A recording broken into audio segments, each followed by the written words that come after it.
энэ өдрийн мэндийг хүргэе. Өнөөдөр эрүүл мэндийн хичээлээр эмчэн эрэгтэй эмэгтэй хүмүүсийн ижил ба ялгаатай талаар хичээл авна.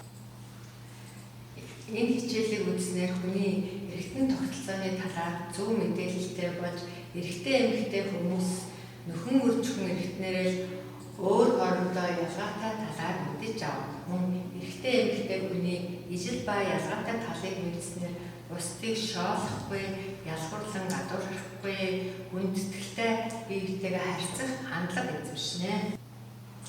Хүүхдүүдээ энэ зургийг анхааралтай ажиглаарай. Эрэгтэй эмэгтэй хүн бие махбодын хувьд ерөнхийдөө ижил боловч харагдах байдлаараа болон биеийнхээ дотоод бүтцээр ялгаатай шүү. За жишээлх юм бол энэ самбарт эрэгтэй эмэгтэй хүмүүсийн тархины бүтцийг харуулсан зураг байна. За энэ эрэгтэй хүний тархины зурган дээр одоо мэдрэлийн холбоосууд нь хойноосоо урагшаага холбогдсон харагдаж байна. Баруун зүг тархин дотроос одоо баруундаа зүүндээ л байна гэсэн. Эмэгтэй хүний дээр болохоор хөндлөнгөөс холбогдсон. Хоёр тархийг хоёулынд холбосон байна. Энэ утгаараа эрэгтэй хүн ер нь бол нэг ажлыг маш сайн анхааралтай хандуулж сайн хийдэг байхад эмэгтэй хүн нэг зэрэг хоёр бүр ажлыг хийдэг онцлог нь энэ тархинаас харагдаж байна. Жишээлх юм бол эмэгтэй хүн хүүхдээ харж байхдаа хоолоо хийх, зурагтаа үзэх ч юм уу ийм олон ажлыг зэрэг хийж чаддаг гэсэн үг шүү хүүхдүүдээ.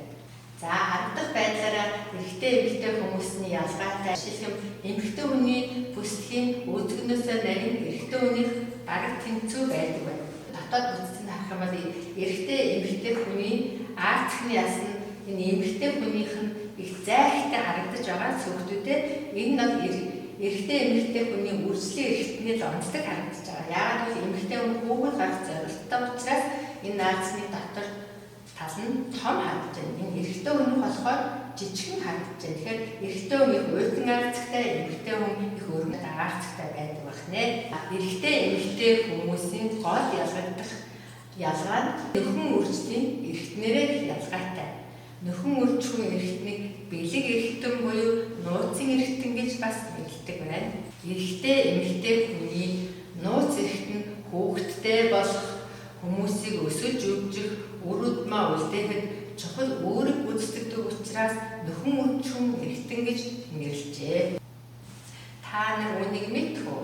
Эрэгтэй эмэгтэй хүмүүсийн бие махбодтой холбоотой ялгааг биологийн хөлс, харин бусад зүйлтэй холбоотой ялгааг нь гендер гэж нэрлэдэг байна.